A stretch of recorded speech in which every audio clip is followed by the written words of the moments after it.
Diet charges పెంచడమే కాదు, cosmetic charges కోసం ఆడబిడ్డల అమ్మ కోసం నాయన కోసం ఎదురు చూడొద్దు, వాళ్ళు కష్టపడొద్దు అని కాస్మెటిక్ ఛార్జెస్ 40% పెంచి పేదోళ్ళ బిడ్డల్ని మా బిడ్డలుగా భావించి ఆ బిడ్డలకు కష్టం రాకూడదు, నిధులు ఆగకూడదు అని ఈ ప్రభుత్వం నిర్ణయం తీసుకున్న మాట వాస్తవం కాదా?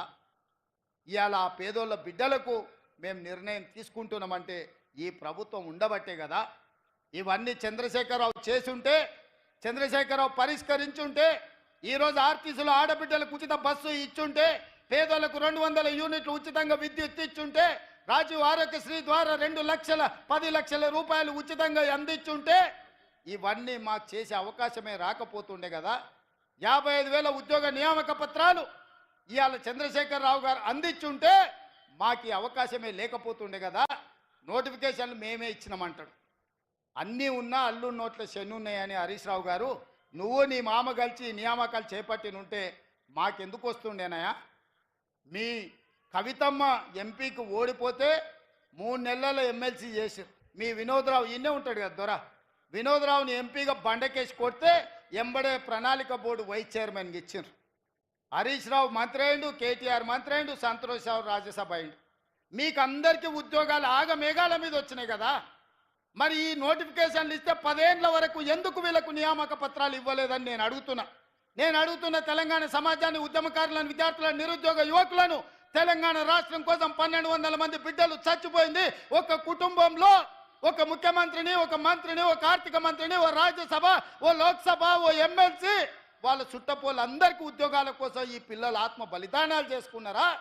లేకపోతే తెలంగాణ రైతాంగానికి గిట్టుబాటు ధర ఉండాలి, బోనస్ ఉండాలి అని తెలంగాణ సాధించుకున్నారా? ఆలోచన చేయండి.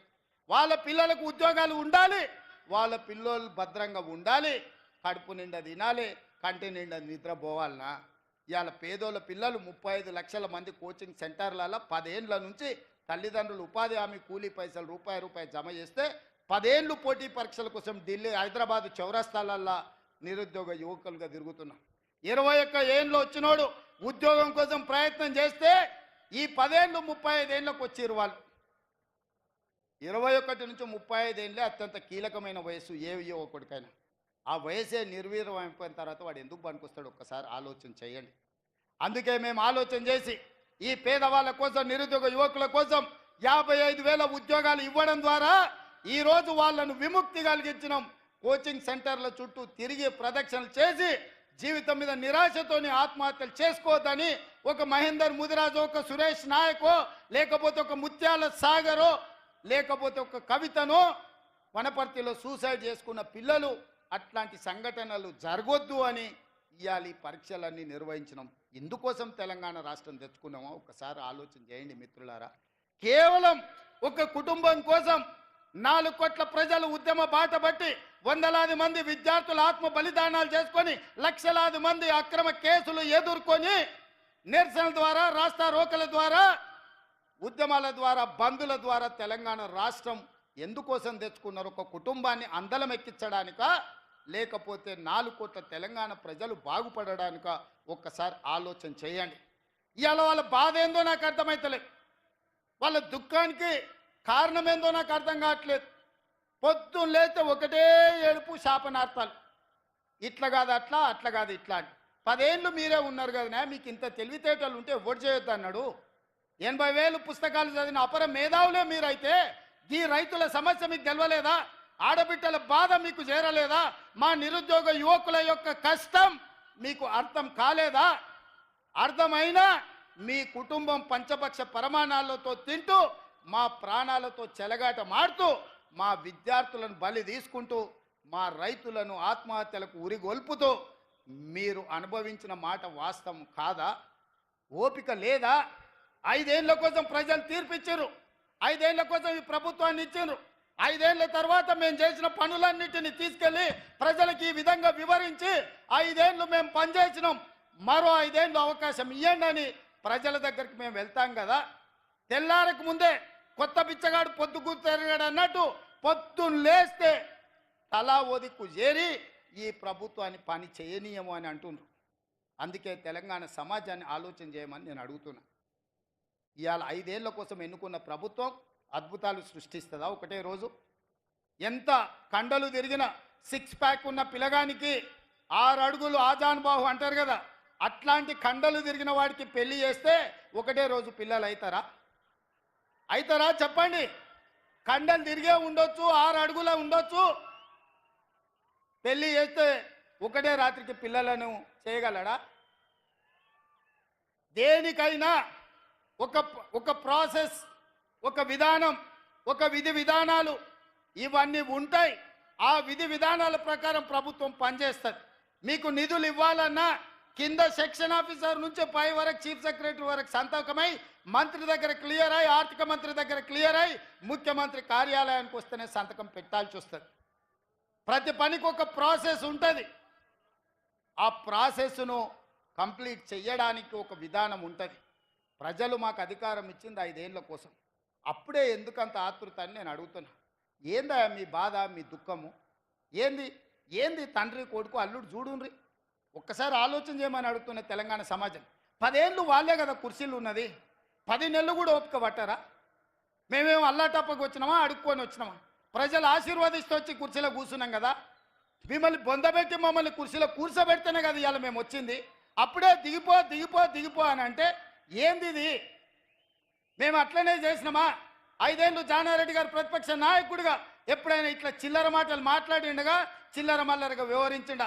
5 ఏళ్ళు సిఎల్పి నాయకుడిగా బట్టి విక్రమార్క గారు ఉన్నారు. శాసనసభ సమావేశాలను ఒకసారి చూడండి. ఇట్లాంటి చిల్లర మాటలు ఎప్పుడైనా మాట్లాడిండా? ప్రభుత్వానికి సహేతుకమైన సలహాలు ఇచ్చిండు, సూచనలు ఇచ్చిండు, ప్రభుత్వం పనిచేసే విధంగా సహకరించండి తప్ప ప్రభుత్వాన్ని నడవనీయకుండా కాళ్ళల్లో కట్టబెట్టే ప్రయత్నం చేయలే. ఇవాళ నేను చంద్రశేఖరరావుని అడుగుతున్నా. మీరు ఉద్యమకారుని అంటారు, తెలంగాణ సాధించినోని అంటారు, 80,000 పుస్తకాలు చదివినోని అంటారు, నీ అంత మేధావి లేడంటారు.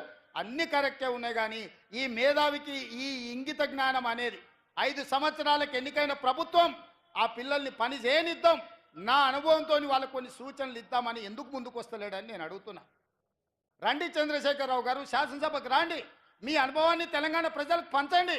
1 ఎకరాకు ₹1 కోటి వ్యవసాయంలో ఎట్లా సంపాదించవచ్చో వ్యవసాయ క్షేత్రాలు, రైతు వేదికలు ఉన్నాయి, లైవ్ పెడతాం. మీరు రాండి, ఆ ప్రజాభవన్ నుంచే మీరు విశ్లేషించండి. మీ మేధావితనంతో ఎకరాకు ₹1 కోటి ఎట్లా పండించవచ్చో చెప్పండి. ఇవాళ మేము గిట్టుబాటు ధరతో పాటు ₹500 బోనస్ ఇస్తున్నాం. అభినందించండి. ఏం పోతుంది? వయసులో పెద్దోనివి, అనుభవంగా లోనివి, కేంద్ర మంత్రిగా చేసినావు, ముఖ్యమంత్రిగా చేసినావు. అరే యువకులు కష్టపడుతున్నారు, మంచి పని చేస్తురే, ఈ పిల్లలు బాగానే చేస్తున్నారు, చేయని అని ఒక ఆశీర్వాదం ఇయ్యి, ఓ మంచి మాట మాట్లాడు. వరంగల్ ఎయిర్పోర్ట్ తేలే, కొత్తగూడెంలో ఎయిర్పోర్ట్ తేలే, రామగుండంలో ఎయిర్పోర్ట్ తేలే, ఆదిలాబాద్లో ఎయిర్పోర్ట్ తేలే, ఆ పెద్దపల్లిలో బస్ డిపో ఇవ్వలే, ములుగు జిల్లాలో బస్ డిపో ఇవ్వలే. ఇవాళ మేమందరం కష్టపడి పొన్నం ప్రభాకర్ గారు చెప్తే, విచారణ చెప్తే ఇవాళ పెద్దపల్లికి బస్ డిపో ఇచ్చినాం, రేపు రామగుండంలో ఎయిర్పోర్టు తీసుకొస్తాం. అభినందించయ్యా. నీ గౌరవం పెరుగుద్ది, నీ తురాయం ఊసిపోదు, నీ కిరీటం ఏం పడిపోదు. 10 ఏళ్ళైనా ఇవాళ హైదరాబాద్లో ఎయిర్పోర్ట్ అన్నాడు వైఎస్ రాజశేఖర రెడ్డి కట్టాడు. 10 ఏళ్ళు నువ్వు ఒక్క ఎయిర్పోర్ట్ అన్న తెచ్చినవా, తేవాలన్న ఆలోచన చేసినవా? ఆనాడే రామగుండంలో ఎయిర్పోర్ట్కు అన్ని వసతులు ఉండే, ఆదిలాబాదులు ఉండే, వరంగల్ ఎయిర్పోర్ట్ ఉండే, ఉమ్మడి రాష్ట్రంలో మూతబడ్డాయి. తెలంగాణ వచ్చినప్పుడే చంద్రశేఖరరావు గారు అవి తెరిచి ఉండాల్సింది, తెరవలేదు. ఇవాళ కేంద్రంతో కొట్లాడి 4 ఎయిర్పోర్ట్లు అదనంగా తెలంగాణకు తేవడానికి ఇవాళ మేము పట్టుబట్టి సాధిస్తున్నాం. అవన్నీ ప్రగతి పథంలో నడుస్తున్నాయి.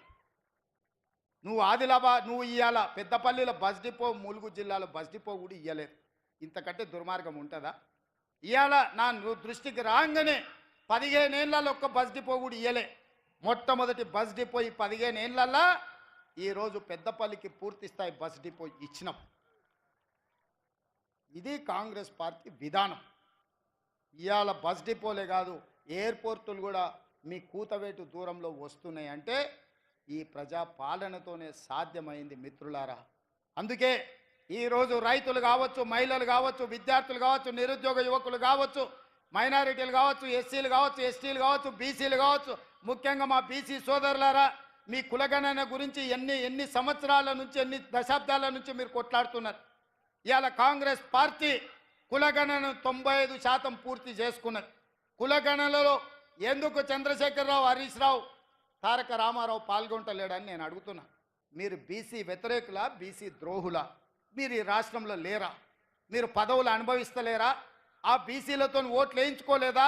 ఈరోజు ప్రభుత్వం అధికారికంగా కులగణన చేపడుతుంటే బీసీ జనాభా ప్రకారం దామాష ప్రకారం నిధులు ఇవ్వాలి, అధికారం ఇవ్వాలి, వాళ్ళ రిజర్వేషన్లు పెంచాలని కులగణన చేస్తుంటే ఎందుకు చంద్రశేఖరరావు గారు, హరీష్ రావు గారు, తారక రామారావు గారు, సంతోష్ రావు గారు, వినోద్ రావు గారు కులగణనలో పాల్గొంటలేరు? మీరు ఒక్కసారి ఆలోచన చేయమని బీసీ సంఘాలను నేను అడుగుతున్నా.